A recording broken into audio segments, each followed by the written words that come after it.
আজি আচলতে এই দোকানখন চোৰ হৈছে। দোকানখনৰ পৰা কিবা এই 3টা তালা আছিল, তালাটা ভাঙিছে। কেছত টাকা আছিল 11-12 হাজাৰ টাকাখিনি লৈছে। জনাইছোঁ থানাত, প্ৰকাশন আহিছিল, আহি তদন্ত কৰি গৈছে। দোকানখন আপোনাৰ চিনেমা হলৰ ব্ৰিজটাৰ আছে যে উত্তৰে লগতে আৰু কি চাপৰ চিনেমা হল।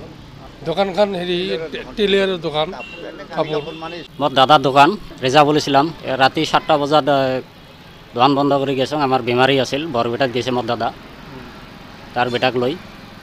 তে বিয়ানা সকালে আসি দোকান মানে চোৰ হৈছে দোকান। দোকানত 1 নম্বৰতো তালা ভাঙাইছে, ভাঙে পইচা আছিল কেছত 11-12 হাজাৰ টাকা 3টা। দোকানখন এতিয়া হ'ল চিনমা হল নাপোৱাৰ আগতে আহিছিল।